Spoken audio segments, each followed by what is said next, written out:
One day I came home and heard laughter in my living room. My daughter-in-law was showing the house to a buyer. I thought about selling it. Eleanor, after all, you've already lived your life, she replied calmly. And you've just started ruining yours.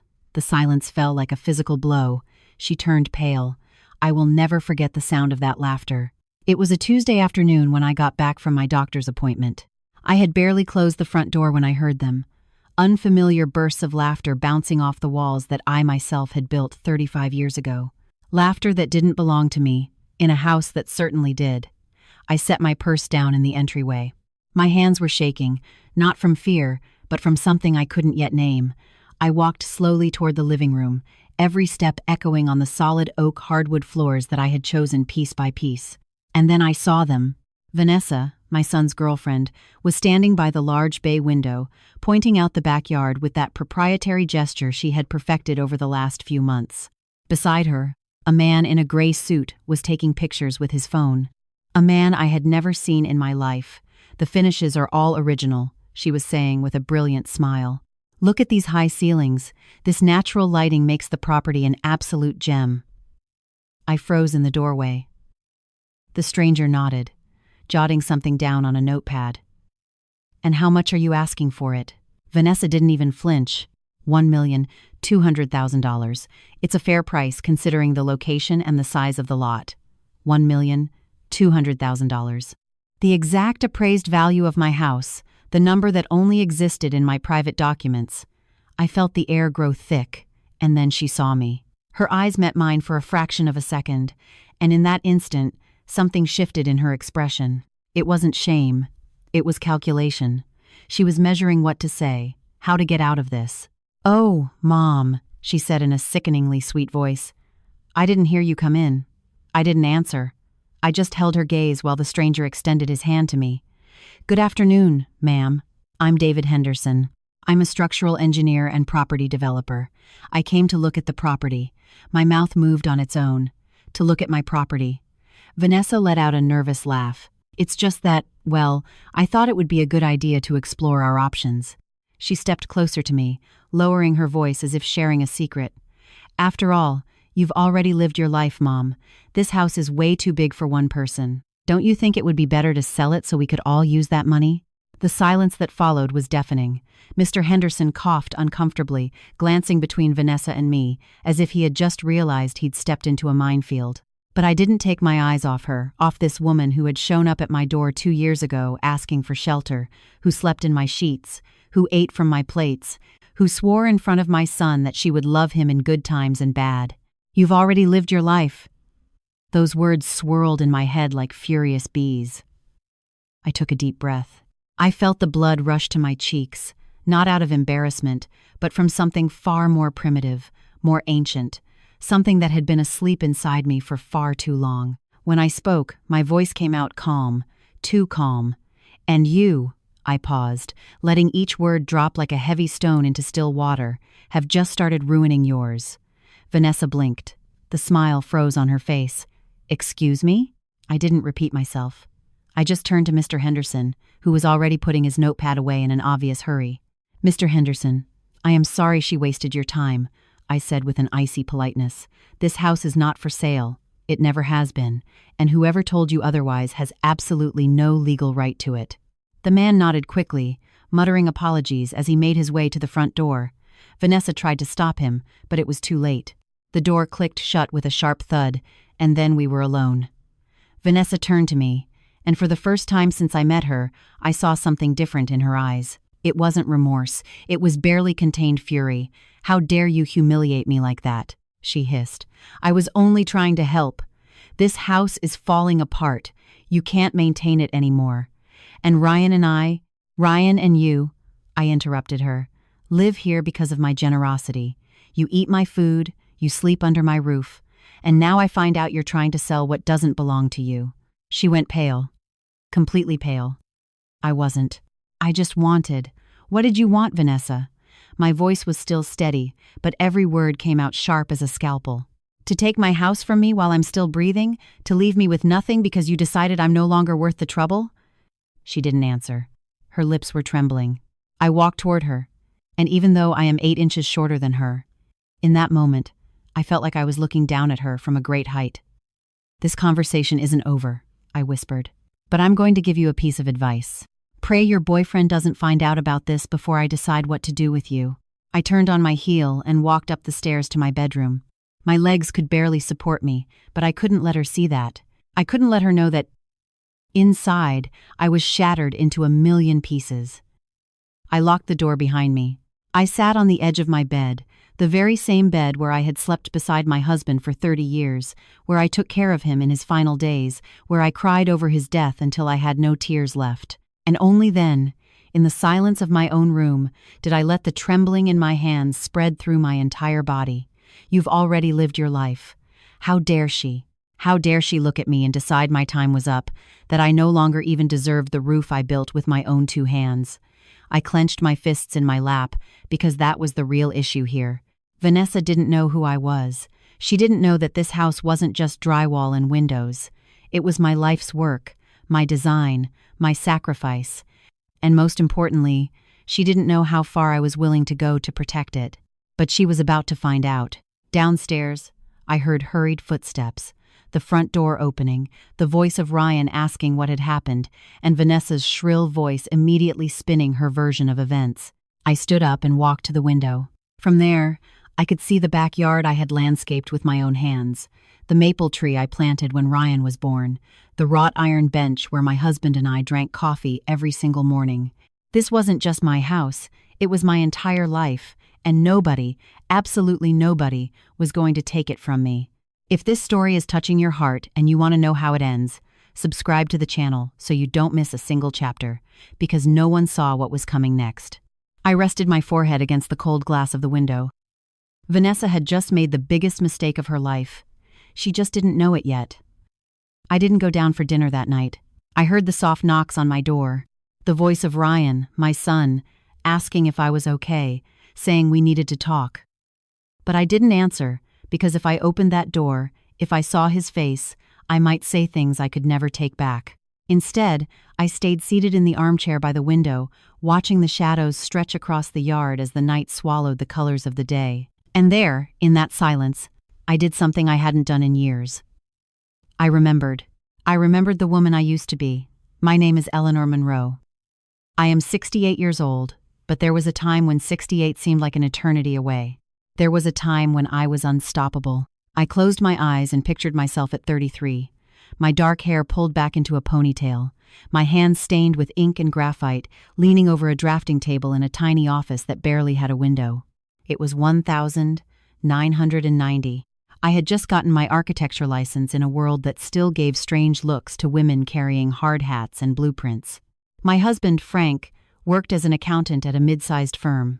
Ryan was barely 3 years old, running barefoot through our rented apartment in Lakeview, Chicago, a cramped 2-bedroom place where the upstairs neighbors made so much noise it sounded like they were bowling at midnight. "Eleanor," Frank would say while we drank instant coffee at dawn, "someday we're going to have our own house, one that you design, one that is just ours." I would smile and nod. But inside, I thought, no, not someday, soon, because I was not the type to sit around and wait. For 5 years, I worked 3 jobs simultaneously. I designed commercial layouts by day for a firm that paid me half of what my male colleagues made. In the afternoons, I taught technical drafting at a local community college, and at night, after putting Ryan to bed, I locked myself at the dining table and did freelance drafting for small suburban developers who needed cheap, fast blueprints. Frank never asked me to stop. He never once said, "That's enough," or "Take a break." He took care of Ryan when I had deadlines. He made me tea when my eyes could no longer focus on the measurements. He massaged my shoulders when the weight of our finances bowed my back. "You're the strongest woman I know," he would whisper in my ear, and I believed him because I had to. In 1995, after 5 years of sleeping no more than 4 hours a night, of saving every single dollar that came into the house, of turning down dinners, parties, and vacations, we finally did it. We bought the lot. It wasn't massive, about a quarter-acre double lot out in Oak Park, in an area that still felt a bit undeveloped back then, but it was ours. I remember the day I stepped onto that piece of land for the first time. It still smelled like fresh rain. There were tall weeds and rocks everywhere. Frank took my hand and asked, "What do you see?" I smiled, closed my eyes, and saw everything. I saw the framing going up. I saw the windows letting in the morning light. I saw a backyard where Ryan could play. I saw a large kitchen where we would cook Sunday dinners. I saw a library where we'd keep the books we loved. I saw a home. I see our life, I told him. And then I got to work. I designed every square inch of this house, every angle, every window. I mapped out the orientation to catch the morning sun in the bedrooms. I calculated the roof pitch and ceiling heights so the heat wouldn't trap in the humid Midwestern summers. I designed deep walk-in closets, a spacious pantry, and bathrooms with natural cross-ventilation. But I didn't just design it, I built it. Yes, myself. Because we didn't have the money to hire a full construction crew. So, I learned. I learned how to mix mortar, how to lay brick, how to level subfloors. I learned how to use a hammer drill, a power sander, a framing nailer.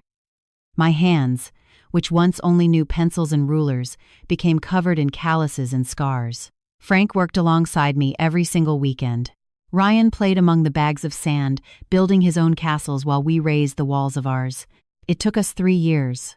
3 years of literal blood, sweat, and tears. 3 years of nights where I fell asleep with my joints aching.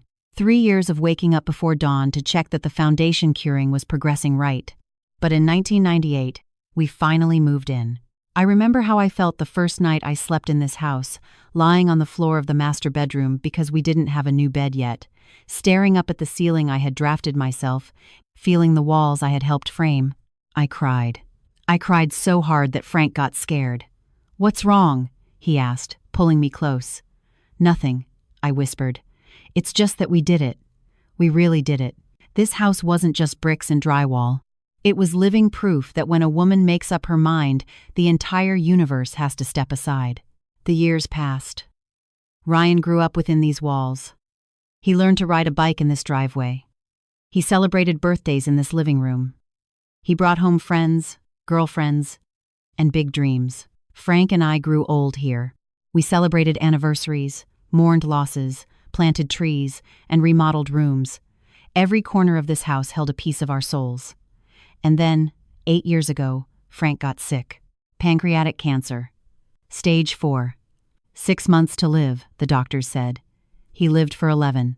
11 months, where this house transformed into a hospital, a sanctuary, a temple, where I transformed into a nurse, a warrior, a premature widow. I took care of him right here in our master bedroom, in that bed where we had slept together for 30 years.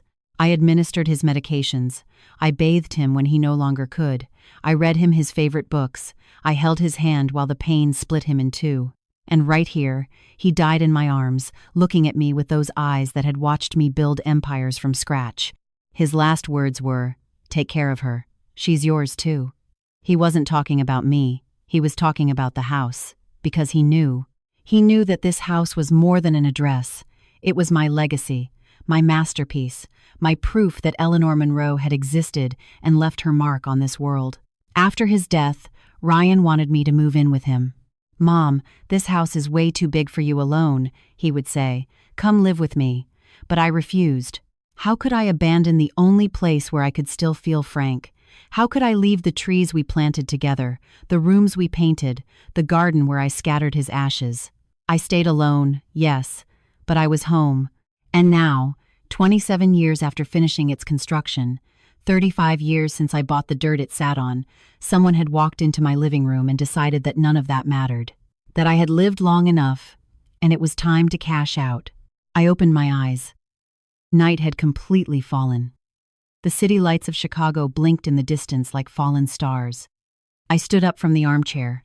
My knees protested, but I ignored them. I walked over to my closet and pulled down an old shoebox I kept on the highest shelf. Inside were the original blueprints of this house, yellowed, creased, stained with coffee, tears, and construction dust. I unfolded them on the bed. I ran my fingers over the lines I had drafted decades ago. Every measurement, every calculation, every dream made real.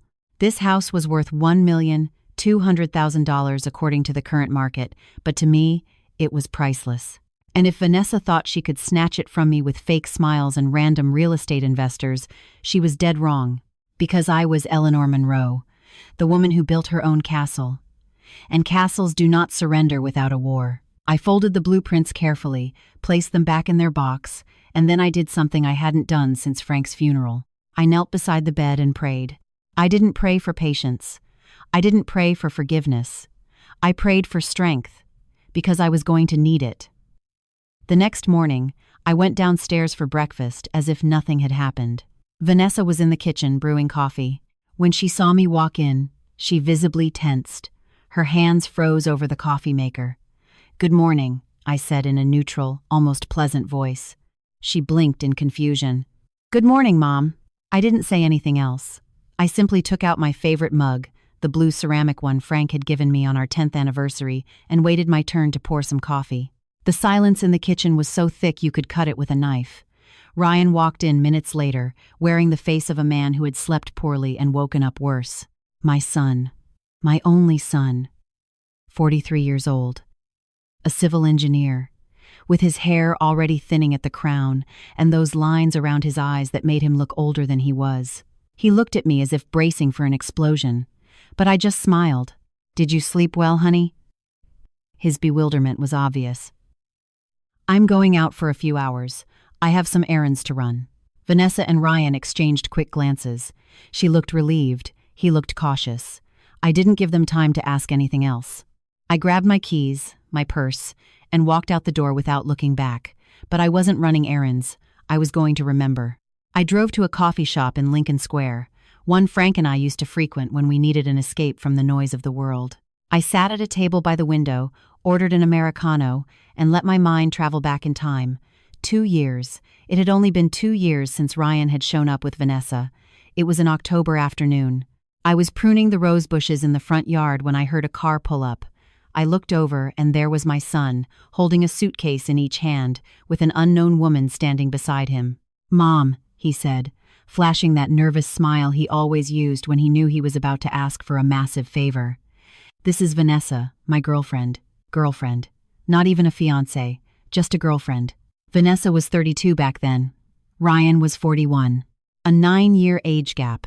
Long, perfectly straightened black hair, impeccable blood-red manicured nails, tight clothes that screamed designer labels without actually being them, and that smile. God, that smile looked like it had been rehearsed in a mirror. "It's so nice to meet you, Mrs. Monroe," she said in a soft, almost childish voice. "Ryan has told me so much about you." I shook her hand.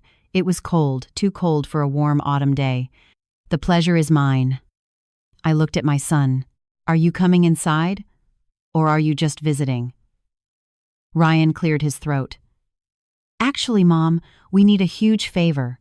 Of course they did. It turned out Ryan had been laid off from his job 3 months prior. A corporate restructuring, they called it. Last hired, first fired.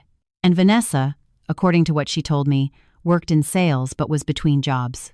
Between jobs.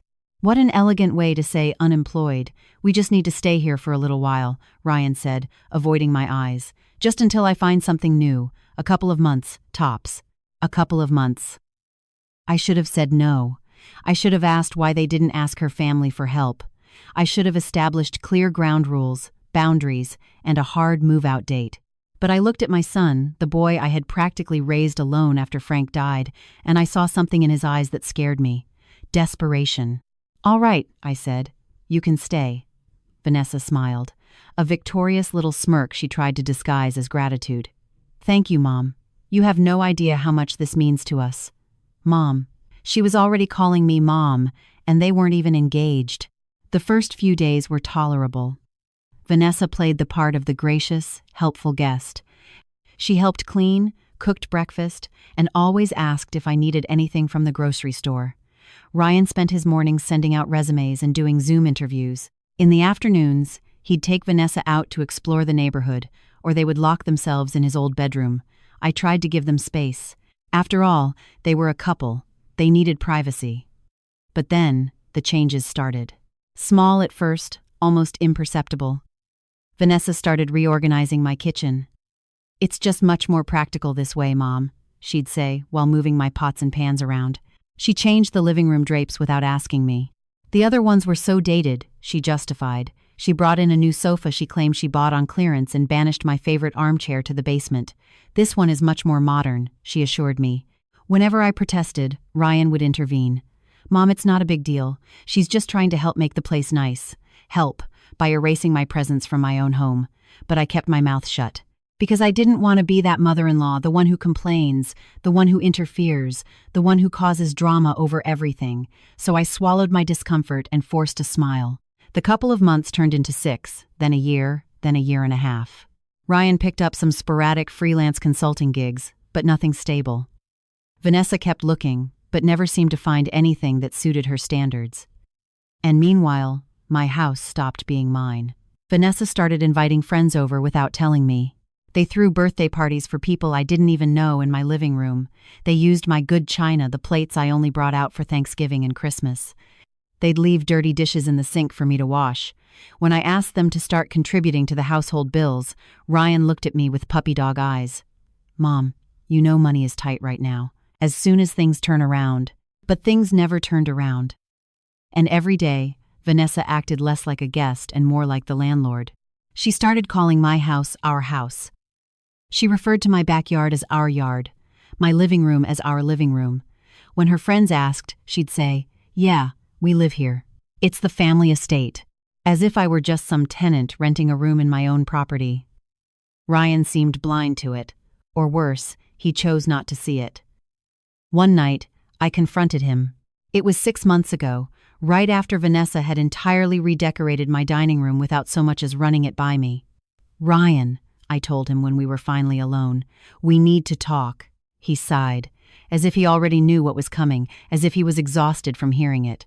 "Mom, please, don't start." "Start what? Defending what is mine? Asking for a bare minimum of respect?" "Vanessa respects you," he said, but his voice sounded hollow, like he was reciting a rehearsed line. "She just wants the house to look nice, for it to be a comfortable space for all of us. It was comfortable before she got here." Ryan closed his eyes. "Mom, don't do this, please." "Do what? Remind you that this house is mine? That you two are only here out of my generosity? I know it's your house," he finally exploded. "Do you think I don't know that? Do you think it doesn't kill me every single damn day to know how grateful I have to be?" I froze. "Vanessa doesn't remind me of anything," I continued, my voice trembling. "She just acts as if she's entitled to be here." "I know. Because I gave her that right." He dragged his hands down his face. "Mom, I love her. And I need you to make an effort to get along with her." "I love her." Those 3 words explained everything. My son was so blindly, desperately in love that he couldn't see what was crystal clear to me. Vanessa didn't love this house, and she didn't love him, either.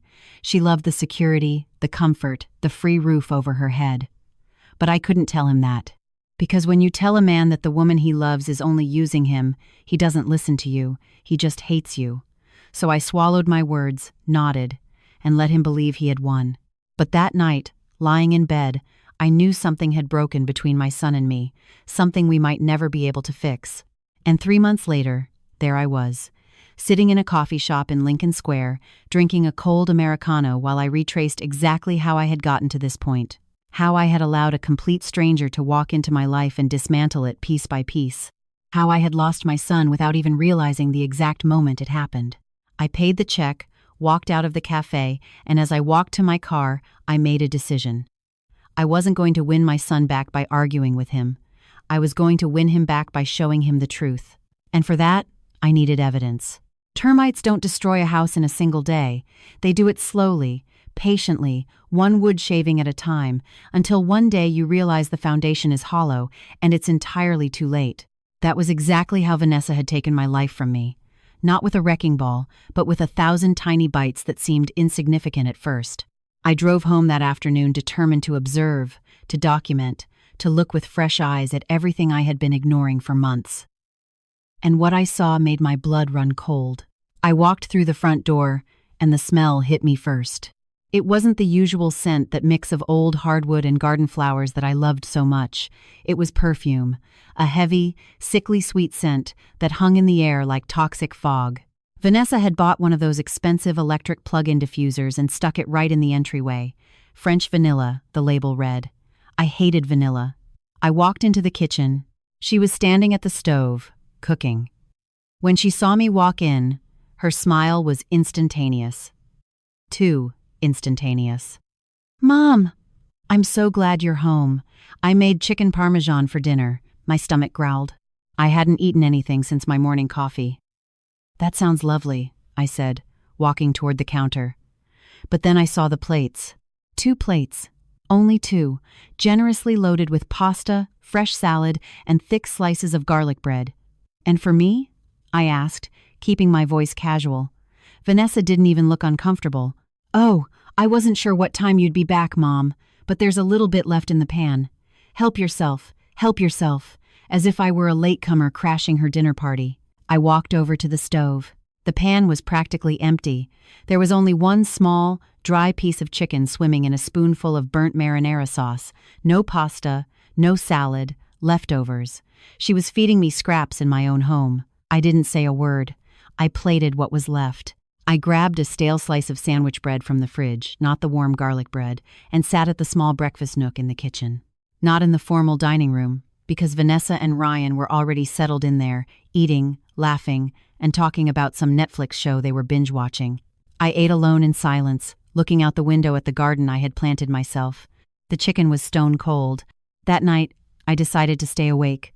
I waited until I heard the bedroom doors click shut, until the hallway lights flicked off, until the house plunged into that deep, heavy midnight silence. Then, I crept downstairs barefoot, like a burglar in my own home, and began to search. I started in the living room.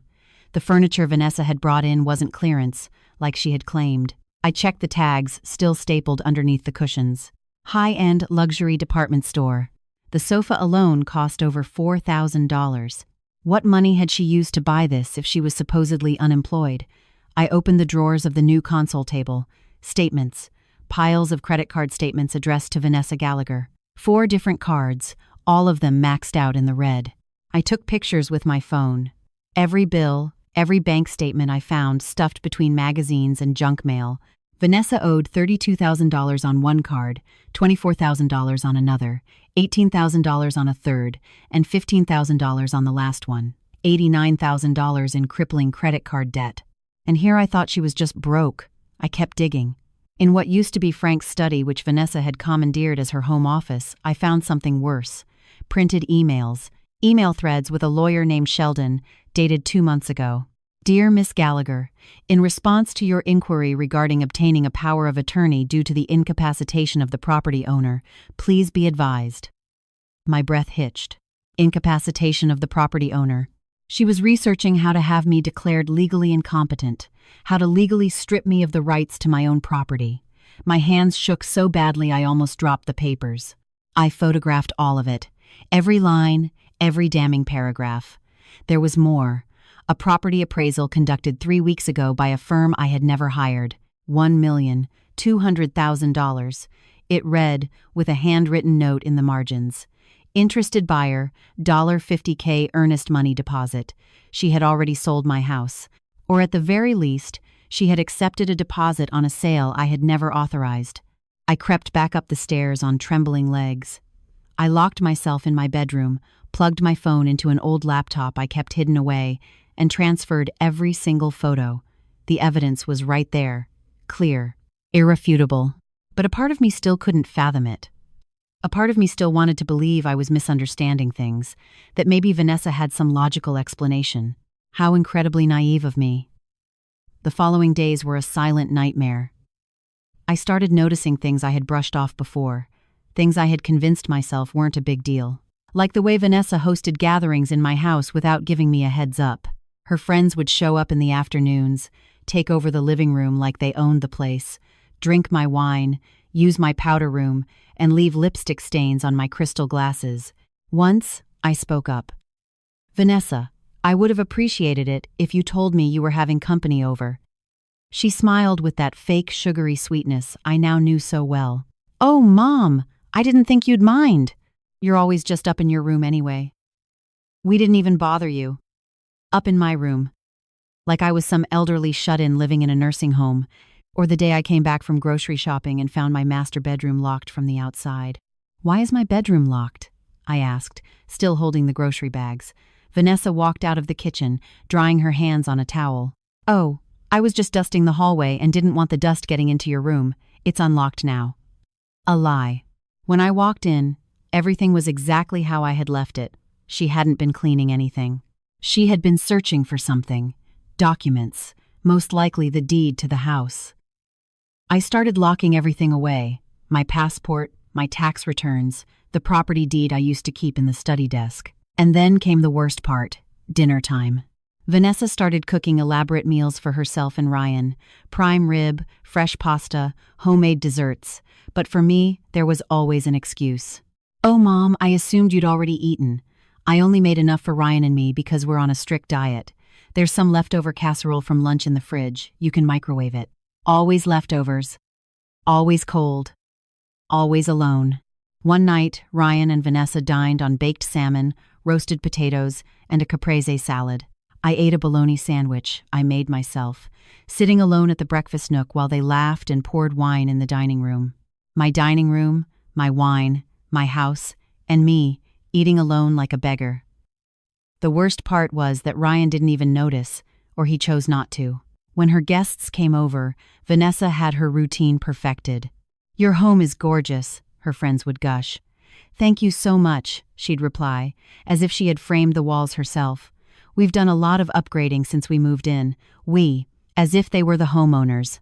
And if I happened to come downstairs while they were hosting, Vanessa would look at me with a tight, strained smile. "Do you need something, Mom?" We're right in the middle of a get-together. As if I were interrupting. As if I had no right to step foot in my own living room. One afternoon, one of her friends asked me directly, "Are you Ryan's mother?"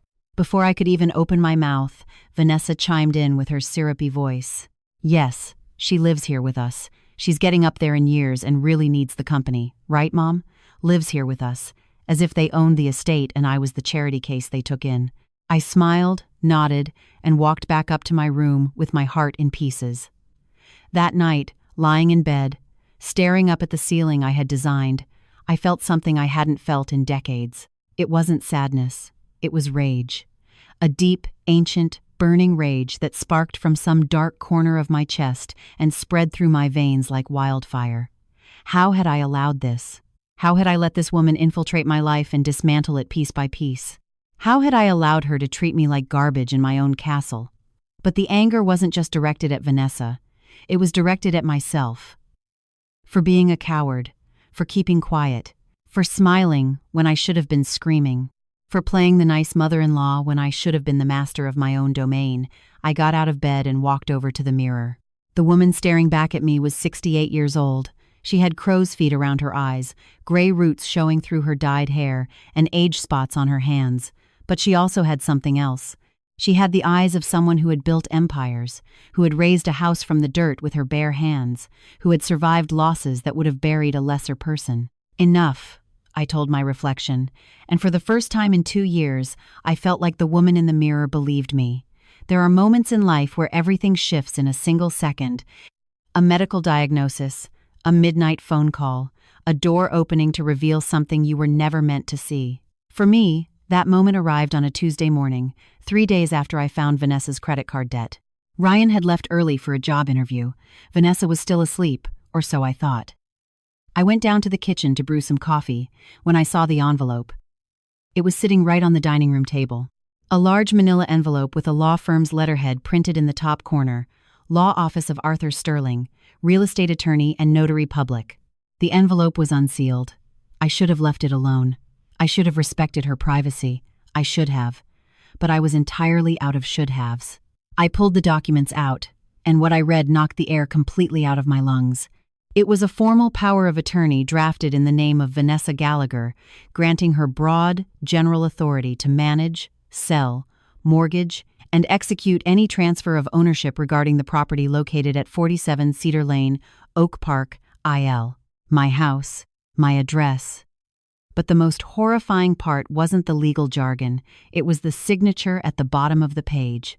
A shaky, uneven, cursive scrawl that was supposedly mine, except I had never signed that piece of paper. My hands were shaking so violently I nearly dropped the sheets. There were more documents, A letter from the attorney requesting Eleanor Monroe's physical presence to notarize and ratify the power of attorney, dated 2 weeks prior, and a handwritten response supposedly penned by me stating, "Due to declining health, I am unable to appear in person. I hereby authorize my daughter-in-law, Vanessa Gallagher, to proceed as my legal proxy." My handwriting, or, at least, a near-perfect forgery of it. I felt the walls closing in on me. Vanessa wasn't just planning to sell my house, she had already forged legal documents to make it happen. I photographed everything, every page, every forged signature, every damning line, and then I found something else, a photocopy of my driver's license. But it wasn't my current one. It was an old, expired one I had lost 2 years ago and reported missing to the DMV. How had she gotten it? The answer hit me like a physical blow. She had been digging through my trash, my drawers, my old files packed away in the basement boxes. She had been planning this for months. The sound of footsteps on the floorboards above paralyzed me. I shoved everything back into the envelope exactly as I had found it. I walked up the stairs, forcing myself to step normally, even though my heart was hammering so hard I thought it would break my ribs. I needed help. Real help. That same afternoon, without saying a word to anyone, I drove into the city to Richard Vance's office. Richard had been my partner on 3 commercial architecture projects 20 years ago. He was an architect, but he had also gone back to school and become a highly respected real estate attorney, a man pushing 70, with snow-white hair and sharp blue eyes that missed absolutely nothing. When his secretary showed me in, Richard stood up immediately with a massive smile. "Eleanor, it's been years." He hugged me with that genuine warmth only old friends possess. "To what do I owe the pleasure?" I sat down across from his heavy mahogany desk, and then, unable to hold it in a second longer, I broke down. I cried. I cried like I hadn't cried since Frank's funeral. I wept from the humiliation, the betrayal, the suffocating rage I had bottled up for months. Richard let me cry. He didn't say a word. He just handed me a box of tissues and waited. When I could finally speak, I told him everything. Every detail, every slight, every document I had uncovered. I showed him the photos on my phone. His expression shifted with every swipe of the screen, from concern to disbelief to cold, calculated fury. "This is forgery of legal instruments," he said finally, his voice gravely. "It's wire fraud, attempted real estate theft, and identity theft. She could go to federal prison for this." "I know," I whispered. "Does Ryan know anything about this?" I shook my head violently. "I don't think so. He is completely blinded. He thinks she loves him." Richard leaned back in his leather chair, looking at me with eyes that had seen far too many ugly divorces and corporate embezzlements. "Eleanor, you need to act immediately.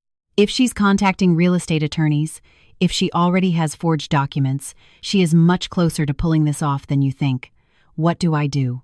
"First, we are going to that law office. We are going to speak with Arthur Sterling and make it unequivocally clear that you have never granted power of attorney to anyone. That will kill any transaction she tries to push through. And then?" He paused.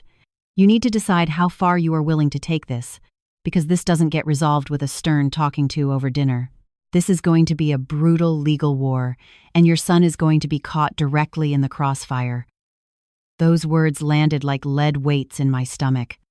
My son. My only boy. "I need to think," I said. "Think fast. Every day you wait is another day she has to finalize her scam." I walked out of his office with my head spinning, but before I drove back to the suburbs, I did one more thing.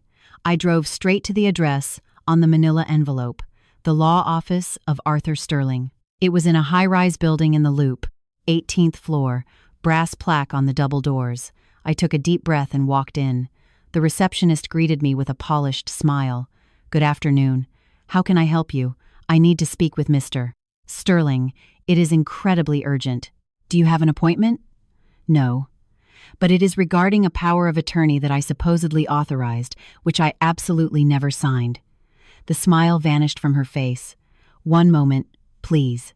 She disappeared down a hallway. Minutes later, a man in his late 50s stepped out. Impeccable suit, grave expression. "Mrs. Monroe, please, come in."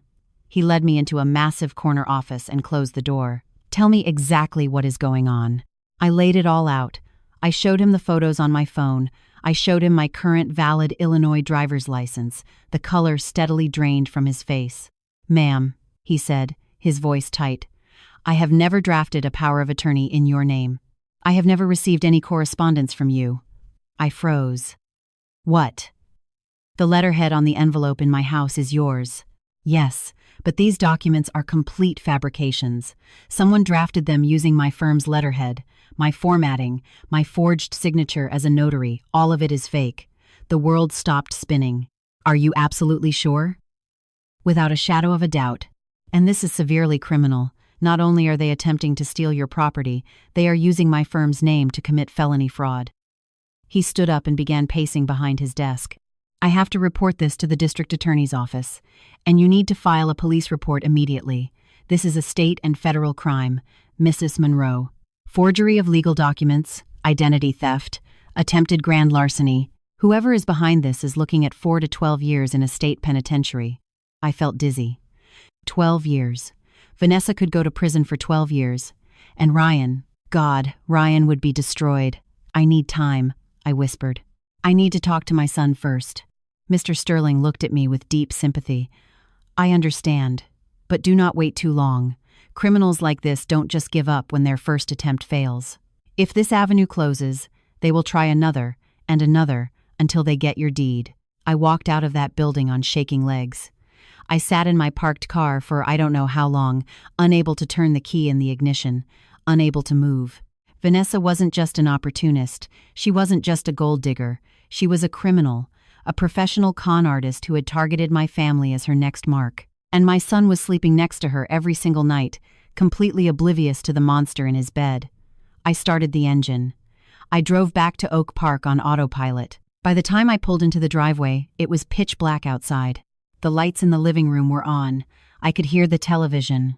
I walked in quietly. Vanessa and Ryan were curled up on the new sofa watching a movie, sharing a blanket, eating a bowl of popcorn. The picture-perfect image of a happy American couple. Vanessa spotted me and smiled. That smile I now recognized for exactly what it was, a mask. "Mom, do you want some popcorn?" I made extra. My voice came out shockingly steady. "No, thank you. I'm going upstairs to get some rest." "Sleep well, Mom," Ryan said, not even turning his head away from the TV screen. I walked up the stairs slowly, locked myself in my bedroom, and right there, sitting alone in the dark, I picked up my phone and dialed Richard's number. "Richard," I said the second he answered, "I need you to do something else. I need a full background check on Vanessa Gallagher. Everything. Where she comes from, what she's done, any criminal records. I have a gut feeling my son and I aren't her first victims." There was a heavy pause on the other end of the line. "I'm on it. I have a private investigator on retainer who can pull her whole life apart. But Eleanor, brace yourself for what we might find." "I'm ready," I lied. Because the truth was, I had absolutely no idea how deep the abyss went or how far down Vanessa had dragged my family. 3 days later, Richard called me. "Eleanor, I need you to come to my office, right now." His voice was tight, practically vibrating with urgency. "Did you find something? Don't ask questions over the phone. Just get here." He hung up before I could say another word. I told Vanessa I was going to the pharmacy. She barely looked up from her phone. "Drive safe, Mom." The drive to downtown Chicago felt like it took days. Every red light, every turn, every minute seemed to drag through molasses. When I finally walked into his office, Richard was pacing.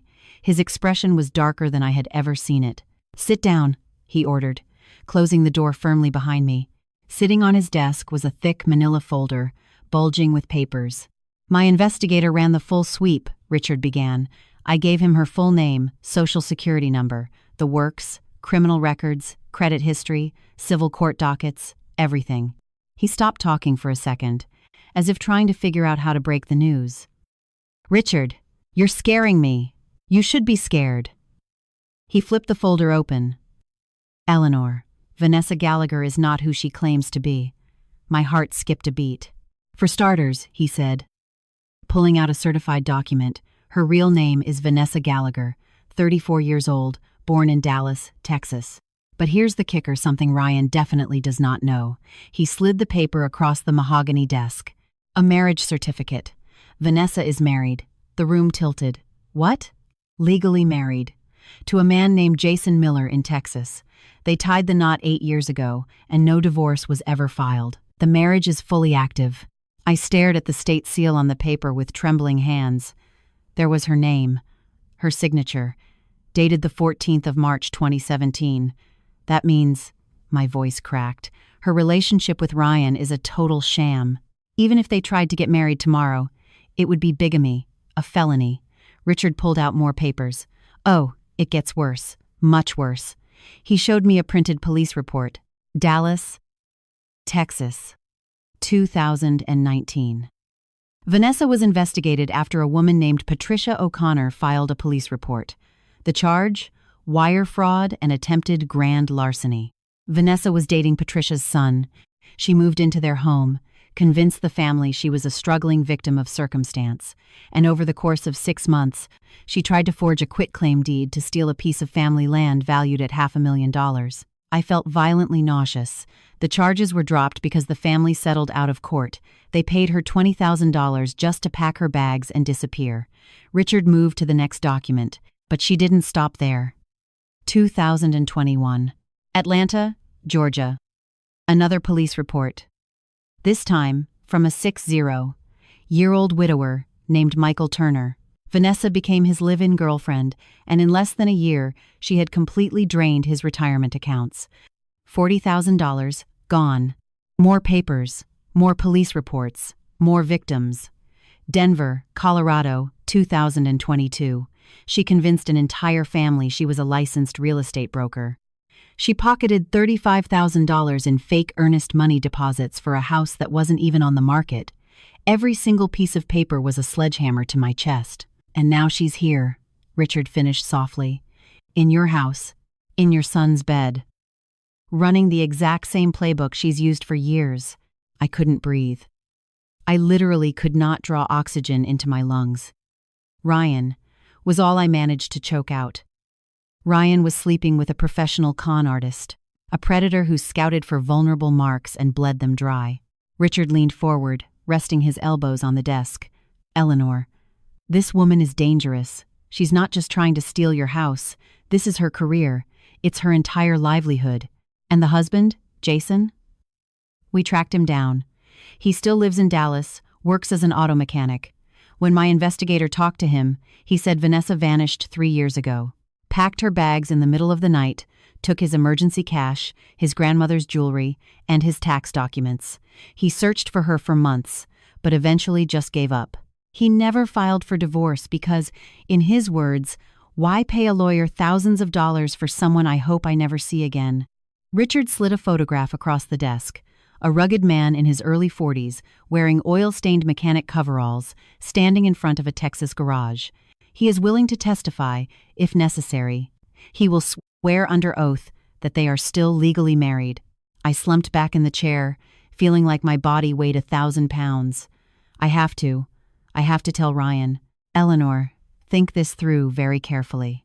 When you drop this bomb on your son, his entire reality is going to shatter. You need to be ready to pick up the pieces. What am I supposed to do? Let that parasite keep manipulating him? Let her finish ruining his life? No. But we need a bulletproof strategy. Because the second Vanessa realizes you're onto her, she is going to panic. And we don't know what a cornered animal is capable of. She already is dangerous. Richard nodded. Which is why we have to be smarter.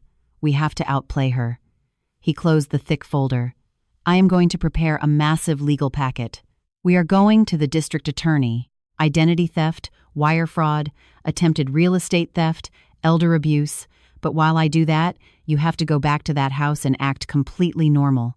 You cannot let her suspect a thing. I don't know if I can do that. You have to. Because if she gets spooked and runs, she takes your money and destroys your son's heart without ever facing justice. I walked out of his office with the folder tucked under my arm, feeling like I was carrying radioactive material instead of paper.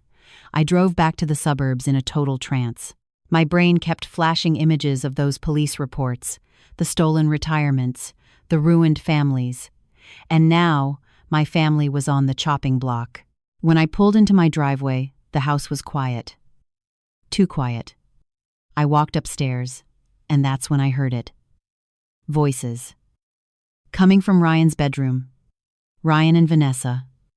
Arguing. I crept closer, making absolutely no noise. The door was cracked open an inch. "You can't keep doing this, Ryan," Vanessa was saying, her voice laced with intense frustration. "Your mother is suffocating us. Don't start with this, please." "Don't start? Ryan, we are living in her house, eating her groceries. She controls everything. How much longer are we going to depend on her? I'm looking for a job, Vanessa. I just had a second-round interview last week. And in the meantime, we just stay here like two freeloaders, like we're teenagers living in your mommy's basement?" Silence.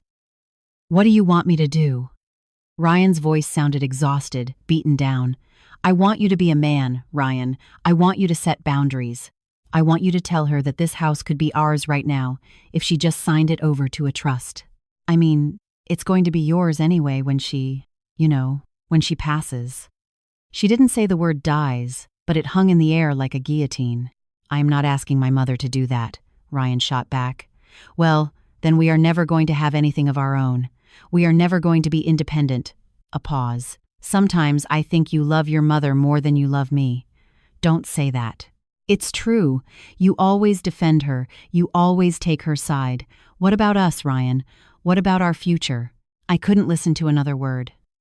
I backed away silently, slipped into my bedroom, and locked the door.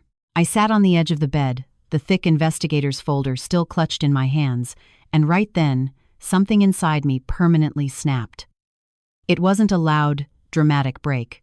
It was a silent fracture, like a load-bearing beam finally giving way under too much weight. For 2 years, I had held my tongue. I had been accommodating. I had allowed myself to be treated like an inconvenience in my own home because I didn't want to be the difficult mother-in-law, because I didn't want to lose my son. But I had already lost him. I lost him the day he chose to believe her lies over my reality. I lost him the day he watched me eat leftovers alone in the kitchen and didn't say a damn word. I lost him the day he let her call me Mom with that condescending sneer, and he just smiled. I opened the folder again, staring at the trail of victims she had left across the country, and I made a vow. I was not going to be another case file. I was not going to end up like those people, robbed, humiliated, and ruined. If Vanessa wanted a war, she was going to get a war, but it was going to be fought on my turf, by my rules. And she had absolutely no idea who she was dealing with, because I was Eleanor Monroe, the woman who built a house from the dirt, the woman who buried her husband and survived, the woman who raised a boy into a man all by herself. And women like me do not roll over and die. We rise. I didn't go downstairs for dinner. I stayed in my room, drafting every move, every counterplay, every trap. Because Vanessa was about to learn a lesson none of her previous marks had taught her. An old lioness has the sharpest claws. The next morning, I walked down to the kitchen with a bright smile, a smile that took me 20 minutes to rehearse in my bathroom mirror, but I needed it to be flawless, believable. Vanessa looked up from her iPhone as I walked in. Her eyes scanned me, searching for a crack. "Good morning," I chirped, my voice far too cheerful for a woman who hadn't slept a wink. "Good morning, Mom," she replied, her tone laced with suspicion. I poured myself a cup of coffee, sat down at the island counter, and dropped the bomb I had prepared. "I was thinking," I said, casually stirring cream into my mug, "about what you mentioned the other day." "About the house." Vanessa went totally rigid. "I didn't mean to offend you, Mom. I was just—" "You didn't offend me," I interrupted smoothly, taking a sip. "You were right. This house is a monster to maintain for one old woman. And you guys have been here for 2 years now. Maybe it is time I start looking at other options." I watched her eyes light up, like a great white shark smelling blood in the water. "Options?" she asked softly. "I'm getting old, Vanessa. I'm tired. At my age, keeping up with the property taxes, the lawn, the maintenance, it's exhausting."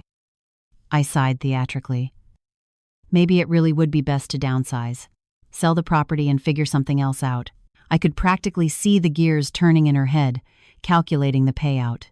"Well," she said, trying her hardest to sound nonchalant, "if you need help navigating that, Ryan and I would be more than happy to support you. We could look at listings, talk to realtors. Yes, maybe. I set my mug down, but I don't want to rush into anything. It's a big decision. Let me chew on it for a bit. I stood up and walked away, leaving the bait dangling right in front of her nose, waiting for her to bite. Perfect. That same afternoon, while Vanessa was out with her friends and Ryan was at a networking event downtown, I made my next real move. I called Richard. I need you to look into one more thing, I told him. I need to know exactly how much cash Vanessa has spent over the last 2 years. Every big-ticket item, every purchase, all of it. Why? Because if she has $89,000 in credit card debt, her cash had to come from somewhere, and I want to know exactly where. Richard went quiet. You think she's stealing from you directly? I think I need you to prove it. 2 days later, I had my answer. Richard pulled up to my house on a Thursday afternoon, knowing I'd be alone. He brought a thinner folder this time, but the contents were just as devastating. We flagged several large transactions on her credit card statements that align perfectly with specific dates, he said, spreading bank printouts on my kitchen counter. Look at these purchases.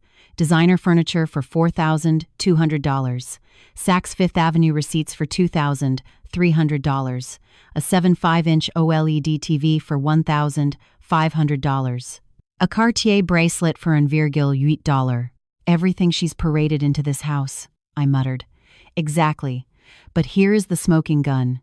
He tapped his pen on a highlighted column. These massive payments on her balances were made precisely 1 or 2 days after you made large cash withdrawals from your checking account. I froze. How do you know when I withdraw cash? Because I had my investigator approach your branch manager. Considering the stakes and the potential elder financial abuse, he ran an audit on your accounts. We found a highly specific pattern. He slid a piece of paper toward me. It was a timeline. Dates of my ATM withdrawals and teller visits lined up perfectly with cash deposits into Vanessa's accounts a day later. Eleanor, where do you keep your physical cash in the house? My blood turned to ice. In a fireproof lockbox, in the back of my closet. Does Vanessa know it's there? I don't think so. It's buried behind winter coats and old shoeboxes. Richard looked at me with those eyes that told me I was in far deeper trouble than I realized. Go check it, right now. We marched upstairs to the master bedroom. I opened the closet, pushed aside the heavy wool coats, and dragged out the heavy steel Sentry safe box I had bought a decade ago. I unlocked it with the tiny key I kept hidden inside my wallet. There was supposed to be exactly $15,000 in $100 bills inside, my emergency safety net. I counted the stacks with shaking hands. $7,300. $7,700 were gone. It can't be, I whispered. I lock it. I always lock it. Richard picked up the heavy steel box, brought it over to the window light, and pointed to microscopic scratch marks around the keyhole. It was picked, probably with a bump key or a tension wrench, and then she locked it back up so you wouldn't notice a thing. I sat on the edge of the bed, my knees giving out. She's stealing from me, I said out loud. She isn't just trying to forge a deed. She is actively robbing me blind. Yes, and this elevates the charges to felony grand larceny. Richard sat next to me. Eleanor, we have the smoking gun, forgery, attempted real estate fraud, identity theft, grand larceny. It is time to pull the trigger. Not yet. He looked at me, stunned. Excuse me? Not yet, I repeated, feeling the steel coat around my spine harden. Because if I call the cops right now, she will play the victim. She'll say I gave her the money. She'll say it was a misunderstanding about the documents. She'll cry, she'll scream, and Ryan will throw himself on the sword to protect her. So what the hell is your plan? My plan is to give her more rope, to let her believe she has entirely outsmarted me, and when she is so confident that she thinks she's already won, I paused. That is when we snap the trap shut. Richard studied me for a long, heavy moment. Are you absolutely certain about this? I have never been more certain of anything in my life. This requires you to act, to put on the performance of a lifetime, to play right into her hands. I know, and you have to be prepared to let Ryan witness things that are going to mentally break him. That sentence hurt, deeply, but I nodded. It is the only way he will ever see the truth. Richard pulled out his phone. All right, if we're doing this, we're doing it flawlessly. My guy is coming over tomorrow while they're out. He is going to install covert cameras, micro lenses hidden in the smoke detectors, the living room vents, and your bedroom. Is that legal? In your own home, recording someone committing felonies against you? In Illinois, you can record video without audio in private areas, but in common areas, like the living room, you're fine. And it will be bulletproof evidence. I stood up and walked to the window, looking down at the backyard, at the massive maple tree Frank and I had planted the week we brought Ryan home from the hospital. Do it, I said without turning around. Wire the house, catch everything. And what are you going to do? He asked. I turned back to face him. I'm going to give a con artist the greatest gift in the world, a gullible, weak old woman who is about to hand over the keys to the castle. The next week was pure theater. I transformed into the confused, fragile senior citizen Vanessa so desperately wanted me to be. I started misplacing my keys. I forgot names and dates. Oh, my brain is just turning to mush these days, I'd say with a nervous little laugh whenever Vanessa was watching. I could see her mentally logging every slip-up, a predatory gleam in her eyes. I started leaving careless paperwork out on the kitchen island. Bank statements, utility bills, a copy of an old will that left everything to Ryan. One afternoon, I was out gardening, and the hidden camera in my bedroom caught the feed. That night, I watched the footage on my laptop. There was Vanessa, slipping into my room, rifling through my nightstand, snapping photos of my tax returns with her iPhone. I felt physically sick, but the satisfaction outweighed the disgust. Every frame of that video was another nail in her coffin. I kept up the act. I started dropping loud hints about how overwhelmed I was by paperwork and adulthood. Vanessa. I sighed heavily one afternoon while she was pretending to help me sort the mail. Sometimes I think I should just sign over power of attorney to Ryan. Let him manage the property taxes and the bills. I'm just getting too old for this. Her eyes sparked like a struck match. That's actually a really smart idea, Mom. It would take so much weight off your shoulders. Yes, maybe. I let the sentence trail off into the air.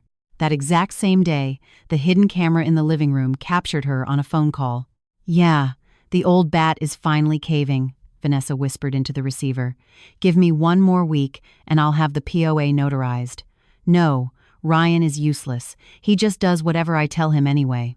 $1.2 mil. I already told you. Yeah. Exact same play as the Denver house, but this time I'm getting the whole payout. Richard was right.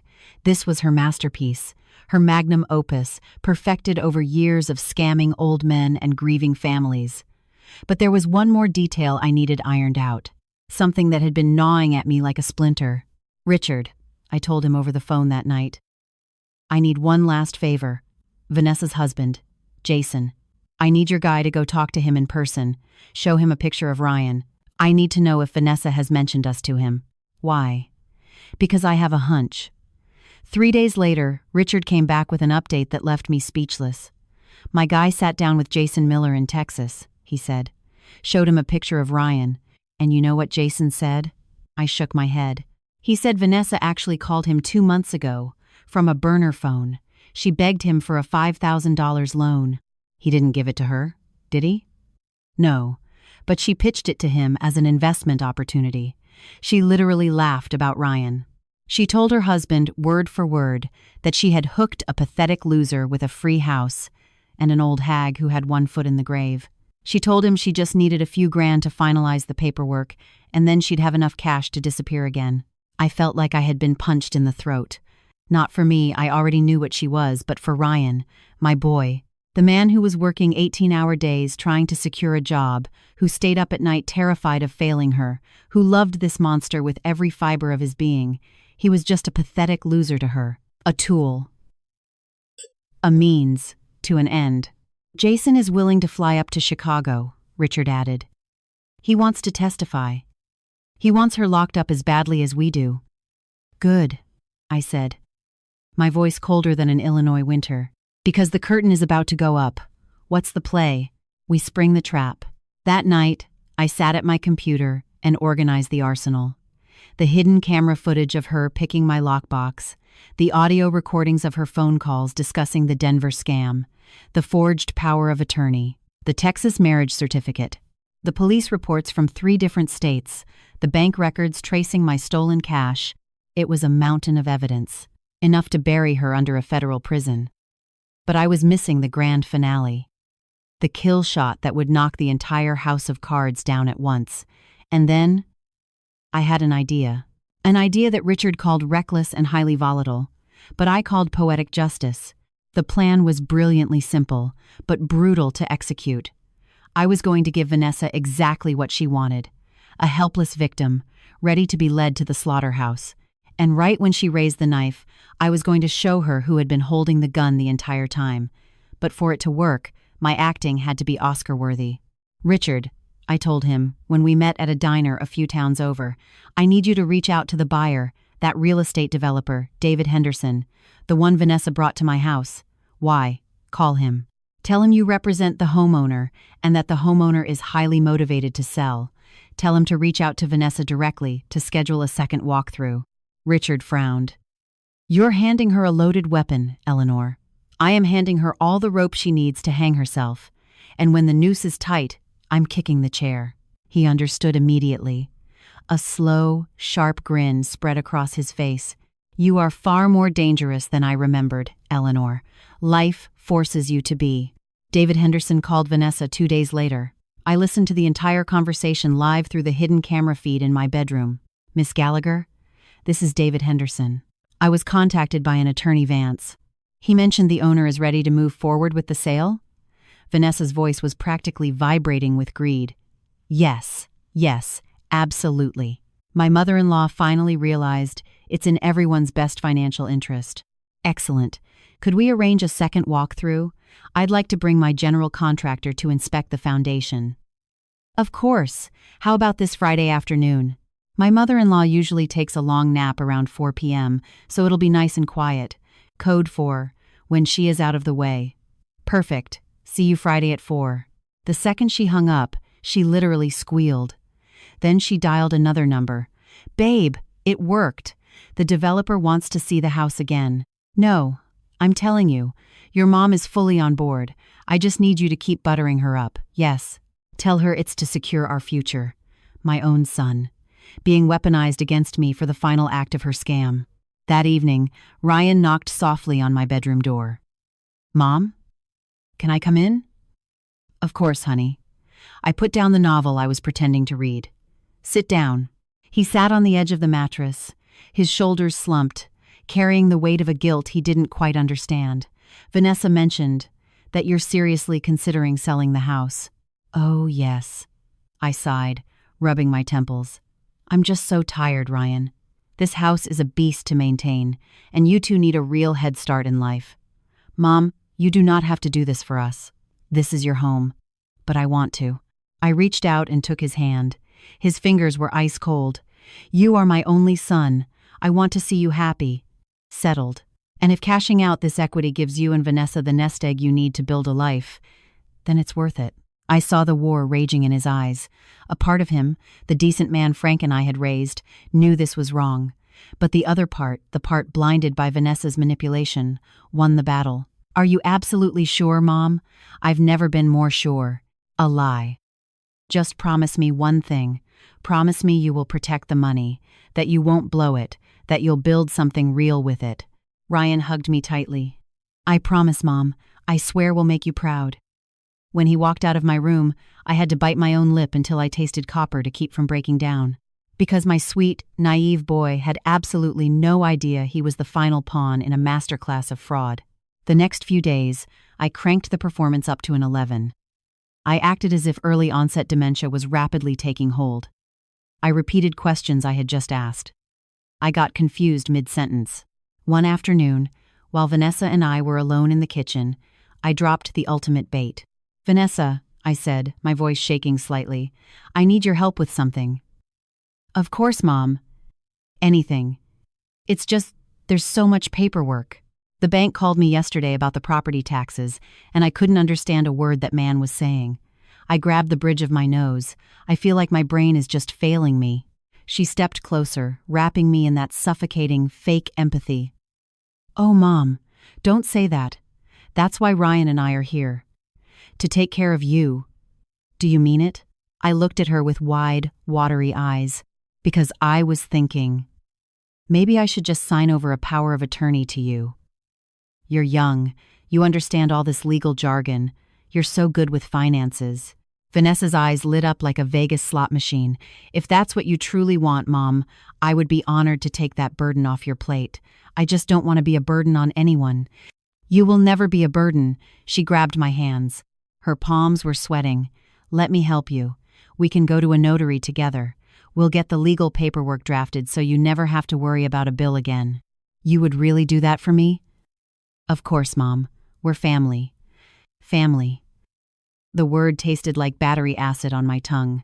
Then let's go tomorrow, I said. Let's get it all sorted out. That night, I called Richard. She's taking me to a notary tomorrow. Which one? I don't know. But I guarantee you it won't be a legitimate law office. It'll be some shady strip mall setup she has on the payroll. Are you really going to go through with this? I am going to walk right into the lion's den. And you are going to follow us. Eleanor. This is incredibly reckless. I need her on tape actively attempting to execute the fraud. I need the final nail. Silence on the line. Fine. I'm overnighting you a covert audio-video recorder. It looks like a decorative lapel pin. You wear it on your blouse. I will be parked half a block away the entire time. The next morning, Vanessa was absolutely glowing. Mom, I'm so glad you're up. I got us an appointment at a notary for 11 a.m. So fast? Well, he's highly sought after, but I pulled some strings and squeezed us in. Of course she did, because he was a dirty notary. I dressed slowly, playing up my aching joints routine. Richard's lapel pin camera was secured to my navy blue cardigan. Do I look okay? I asked Vanessa, gesturing toward my sweater. You look beautiful, Mom. She had no idea she was speaking directly into the microphone that would secure her prison sentence. We got into Vanessa's car, a compact red sedan she supposedly bought used a few months ago. She drove with the smug satisfaction of a fox walking out of a henhouse. You'll see, Mom. After today, everything is going to be so much easier for you. Thank you, sweetheart, I replied, intentionally twisting the knife. I don't know what I'd do without you. The law office was in a decaying strip mall on the outskirts of the city. A grimy storefront sandwiched between a vape shop and a defunct laundromat. Nothing like the polished high-rises in the Loop. We walked in. The gold lettering on the glass door read, Gary Sheldon, Public Notary and Legal Services. The office smelled like stale cigarette smoke and cheap air freshener. A heavy-set man in his 50s, wearing a poorly fitted suit, greeted us with a greasy smile. Mrs. Monroe. A pleasure. Come in. Come in. He motioned toward a folding chair across from a cheap laminate desk. Vanessa sat right next to me, holding my arm like I was a toddler crossing the street. All right, the fake attorney began. I understand you wish to grant a comprehensive power of attorney to Miss Gallagher here. Yes, I said, making my voice sound reedy and weak. I'm just so tired. I need her to handle things. Excellent. I have the documents fully drafted right here. He pulled a thick stack of papers from a drawer. I just need you to review and sign on the dotted lines. He slid the packet across the desk. I picked it up, squinting at the pages as if my vision was failing. It was exactly what I anticipated, an ironclad legal transfer of power. It gave Vanessa total, unrestricted authority to sell, mortgage, liquidate, or transfer every single asset I owned. Is it ready to sign? I asked, feigning confusion. But we just got here. Miss Gallagher was proactive and emailed me your information yesterday to expedite the process, the greasy notary explained smoothly. We know how exhausting these legal errands can be at your age. At my age, how very thoughtful, I mumbled. Vanessa squeezed my arm. Right here, Mom. Just sign your name right there, and here, and at the bottom. I picked up the cheap ballpoint pen. I hovered the tip over the signature line, and then I stopped. You know what? I said, setting the pen down carefully. I think I need to think about this a little bit more. The temperature in the room plummeted instantly. Excuse me? Vanessa's voice tightened, losing its sugary coating. It's just such a huge decision. I really think I should discuss this with Ryan tonight. But you already talked to Ryan, Mom. He told you to do this. Did I? I tapped my temple. I don't remember. Last night, Mom, have you already forgotten? Her tone was sharp, bordering on hostile. The fake notary jumped in. "Mrs. Monroe, I strongly advise you to sign today. My schedule is completely booked for the next month. Rescheduling will be nearly impossible.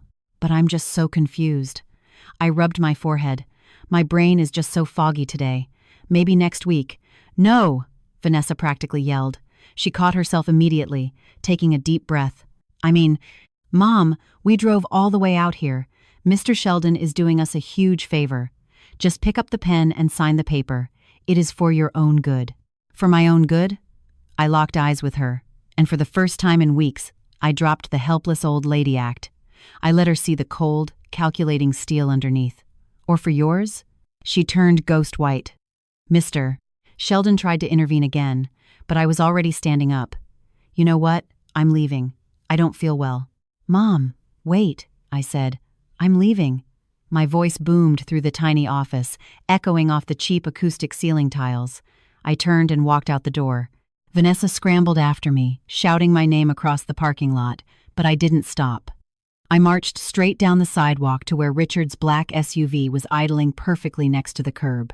I yanked the passenger door open and climbed in. "Drive," I commanded. Richard slammed the gas pedal before my door was even shut. I looked in the side mirror. Vanessa was standing on the curb, clutching her phone, a look of absolute, unadulterated panic washing over her face. "Did you get it all?" Richard asked, merging onto the highway. I tapped the lapel pin on my sweater. Every single syllable. "Then it's time." "Yes," I said, feeling my heartbeat stabilize into a slow, powerful rhythm. "It is time for Vanessa to meet the real Eleanor Monroe." 3 days passed. 3 agonizing days where Vanessa tried to play it cool, acting as if the meltdown at the strip mall had never happened. 3 days of strained smiles and thinly veiled interrogations. "Are you feeling okay, Mom?" "You seemed so overwhelmed at the notary's office." "I feel perfectly fine, Vanessa," I would answer in a flat, deadpan voice. I gave her no explanations. I gave her no reassurance. I only gave her silence. And silence, I discovered, is the most lethal psychological weapon of all. I watched her squirm. I could practically see the gears grinding in her head as she tried to figure out if I was onto her or if my dementia was just acting up. She didn't realize the trap had already snapped shut. On Wednesday afternoon, while Vanessa was pacing the backyard on a hushed phone call, I was in my bedroom coordinating the grand finale. "Richard," I said into my phone, "it's time. Set up the dinner for Friday night. Are you 100% positive? Once we pull this trigger, there is no unringing the bell." I have never been more certain of anything. "All right, I'll make the calls." Jason Miller booked his flight. He's flying in from Dallas, and David Henderson, the developer, he confirmed. Though he is incredibly confused as to why the homeowner's attorney is inviting him to a dinner party, he'll understand by dessert, and the real estate attorney, Arthur Sterling, he'll be there. He wants to see her face when she realizes the DA is involved. "Good. What about Ryan? Have you prepped him?" The question felt like a knife twist. "No. He finds out with the rest of them. He has to see the evidence hit her in real time. It's the only way." Richard sighed heavily. "It's going to destroy him, Eleanor." "I know. But the pain of the truth is 1,000 times better than the comfort of a lie." On Thursday night, while the 3 of us ate dinner, I cast the final line. "Vanessa, Ryan," I said, cutting into my chicken. "I want to host a formal family dinner tomorrow night, Friday." They both looked up, surprised. "A dinner party?" Ryan asked. "Yes. I've been doing a lot of thinking this week, and I believe it's time we sit down and finalize the future of this estate." I looked directly at Vanessa. "I want to invite a few key people so we can make all the legal and financial decisions together, as a family." Vanessa's fake smile returned with blinding speed. "I think that's a wonderful idea, Mom. Who should we invite?" "My attorney, Richard Vance. Mr. Henderson, the developer you introduced me to, and a legitimate real estate attorney to help us draft the final paperwork." I paused, letting the tension hang.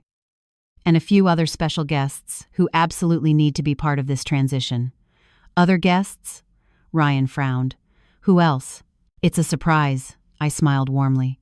"But I promise you, by the end of tomorrow night, everything will be perfectly clear." Vanessa tried to mask her anxiety, but I saw the micro-expression of dread flash across her eyes. "Sounds wonderful," she forced out. "Excellent. Dinner is at 7 p.m. sharp. Dress nicely. It is going to be a highly memorable evening." She had no idea how memorable. Friday dawned with crystal-clear blue skies, a deeply ironic contrast to the absolute hurricane I was about to unleash. I spent the entire afternoon cooking. I made a massive standing rib roast, garlic mashed potatoes, roasted asparagus, and homemade dinner rolls.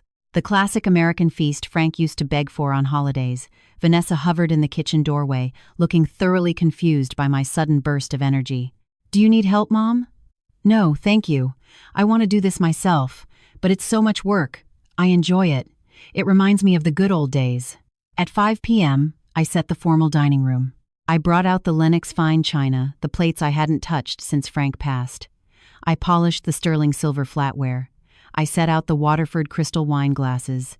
The mahogany table looked breathtaking, a regal stage set for an execution. At 6 p.m., I took a long shower. I put on a tailored navy blue dress I hadn't worn to anything besides funerals and weddings. I applied my makeup with surgical precision. I pinned my hair up into an elegant French twist. When I walked down the sweeping oak staircase, Ryan stopped dead in his tracks. "Mom, you look incredible." "Thank you, sweetheart." I kissed his cheek. "Tonight is a very important night." Vanessa slinked down the stairs a few minutes later. She was wearing a skin-tight red cocktail dress, stilettos, and far too much contouring makeup.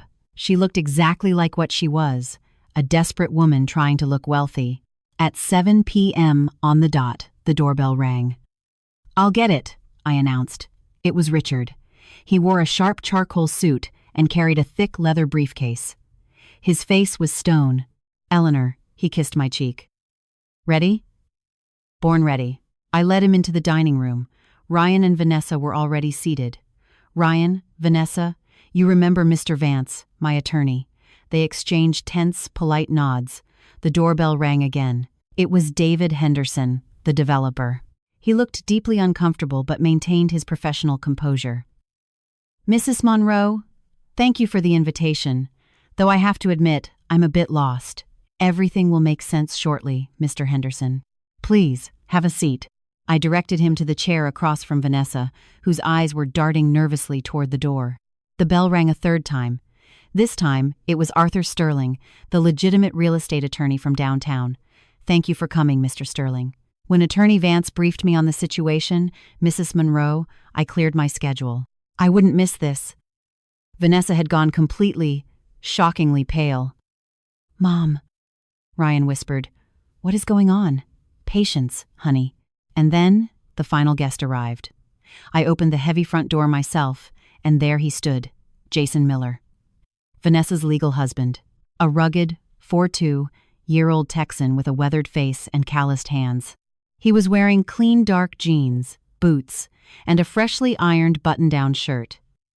"Mrs. Monroe," he said, taking off his Stetson hat. "Jason, thank you for flying all the way up here.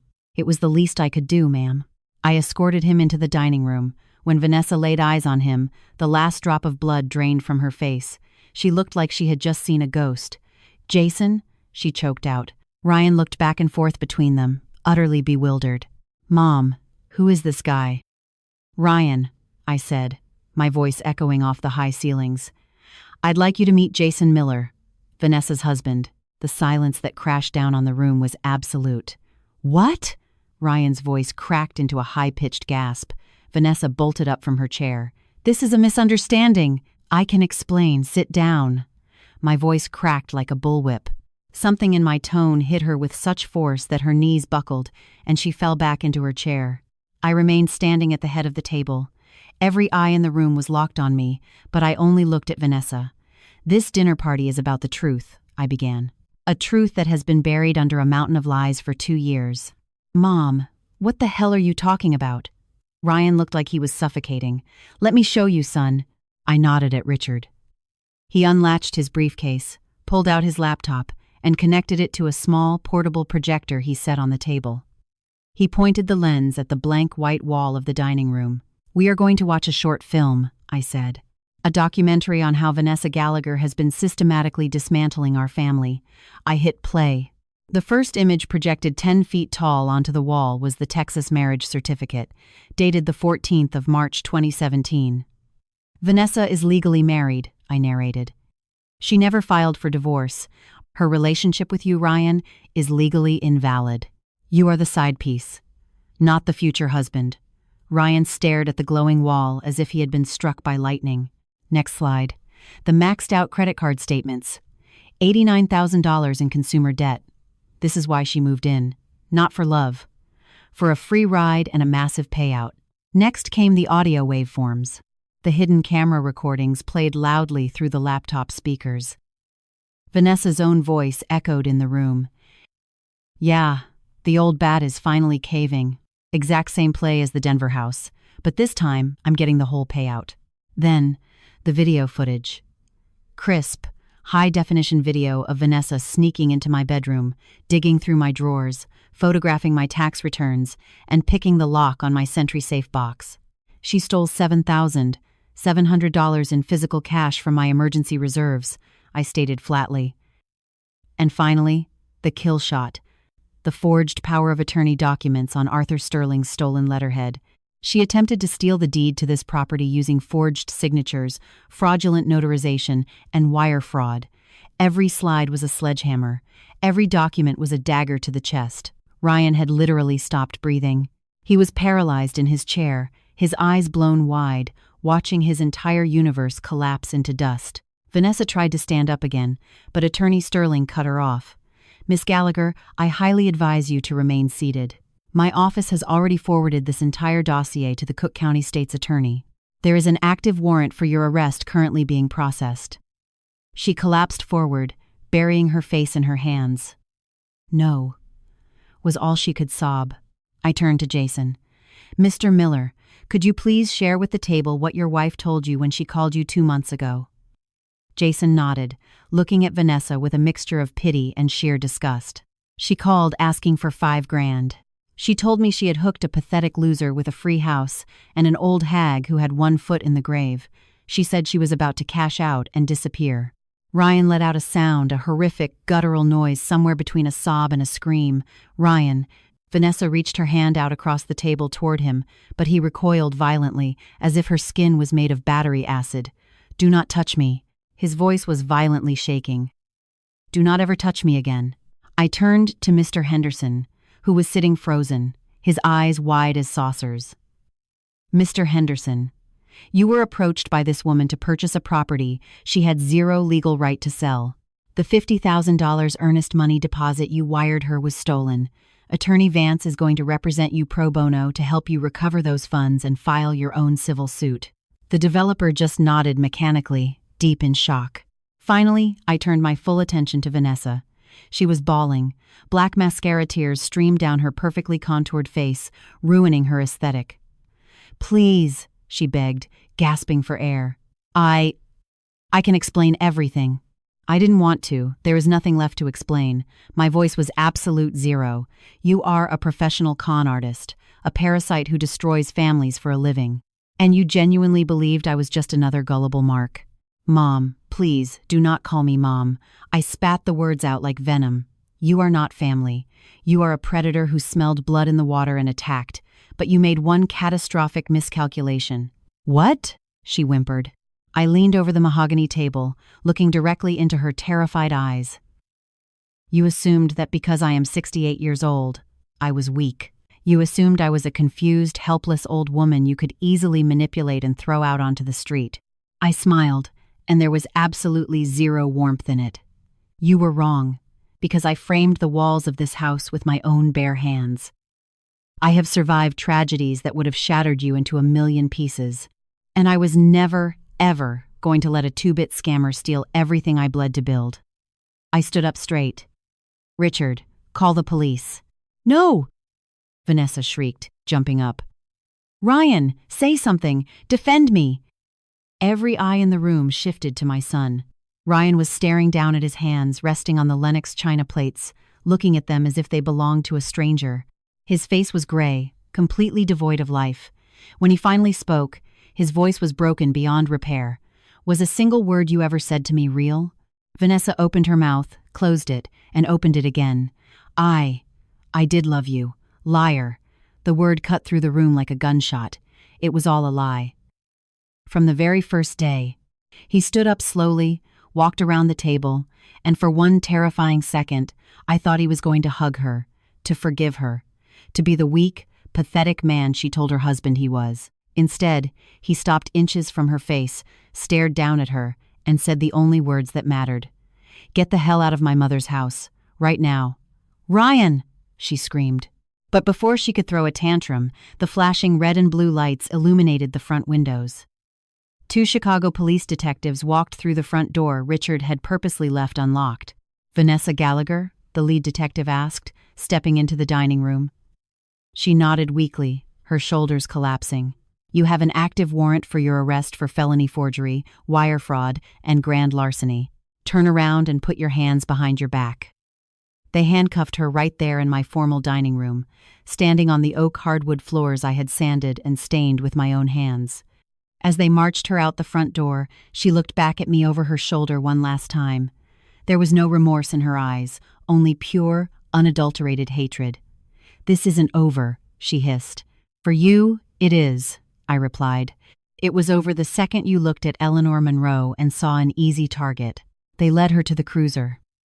The heavy oak door shut, and the silence that settled over the house was deafening, but it was a different kind of silence. It wasn't the heavy, suffocating silence of manipulation and secrets. It was clean. It was hollow, but it was clean. After the guests packed up and left, the house was empty. Ryan was still sitting at the dining room table. He hadn't moved since the police dragged her out. He was just staring at the grain of the wood, as if searching for answers in the mahogany. I pulled up a chair and sat across from him. "Honey." "No," his voice cracked. "Please don't say anything yet. Just let me process this." I nodded. I waited. The minutes stretched into hours. Finally, he looked up at me. His eyes were bloodshot and swollen. "How long did you know?" "Weeks. Richard ran the background checks the day after I found the forged power of attorney. And you didn't tell me. You needed to see it with your own eyes, Ryan. If I had just sat you down and told you, you never would have believed me." He dragged his hands down his face, wiping away the tears. "You're right. I wouldn't have. I would have defended her to the death." A bitter, hollow laugh escaped his chest. "What kind of an absolute idiot am I?" "You aren't an idiot. You were conned by a professional. A woman who does this for a living. I lived with her for 2 years, Mom. I slept next to her. I told her I wanted to marry her." He choked back a sob. "How could I have been so blind?" "Because love makes us blind. And she was incredibly good at her job." Ryan shook his head violently. "I treated you like garbage. I let her treat you like a burden in your own home. I watched you eat alone in the kitchen, and I didn't say a damn word. I watched her disrespect you." He covered his face, sobbing uncontrollably. "How can you even look at me?" I stood up, walked around the table, knelt beside his chair, and took his face in both my hands. "Because you are my son. And sons make catastrophic mistakes, but men learn from them. I don't deserve your forgiveness. Forgiveness isn't something you earn. It's something I give you because I am your mother." I wiped a tear from his cheek with my thumb. "But I need you to understand something very clearly, Ryan. This can never, ever happen again. You need to learn to respect the people who actually bled for you." He nodded, crying like a little boy. "I'm so sorry, Mom. I am so damn sorry. I know, honey. I know." I pulled his head to my chest and held him tight. And in that embrace, I felt everything break and reset. The pain, the betrayal, the forgiveness, the hope. "I am going to make this up to you," he muffled into my shoulder. "I don't know how, but I swear I will." "I already know how," I said, pulling back to look him in the eye. "You are moving out." He froze. "What?" I pulled a thick white envelope out of my dress pocket. I had drafted it with Richard days ago. 10 years ago, I bought a small 2-bedroom condo in Edgewater, an investment property. The deed is in this envelope. I set it on the table in front of him. "It is yours, free and clear, but it comes with 3 absolute conditions." "Mom, I can't take this. Condition 1, You are going to live alone. You are going to figure out exactly who you are without depending on me and without relying on a woman." He swallowed hard, nodding. "Condition 2. You are going to get a job. I do not care if you have to pour coffee at Starbucks or dig ditches, but you are going to pay your own property taxes and your own grocery bills. I will." Condition 3. Every single Sunday you are coming back to this house for dinner, and we are going to rebuild what was broken here, as a real family. His eyes flooded with fresh tears. "Why are you doing this? After everything I did? Because you are my son, and because I believe in second chances." I stood up, smoothing my skirt. "But this is your absolute last chance, Ryan. There will not be a third." He picked up the envelope with shaking hands, opened the flap, and stared at the deed. "Thank you, Mom. I swear to God, I will not let you down. More importantly, do not let yourself down." He stayed the night, his final night under my roof. The next morning, he packed his bags. There wasn't much, just his clothes and a few boxes of books. Standing in the doorway, he hugged me tighter than he had in years. "I love you, Mom. I love you too, son. Always." He drove away, and I closed the heavy oak front door, knowing that for the first time in 2 solid years, my house was finally mine again. The following months brought a profound peace.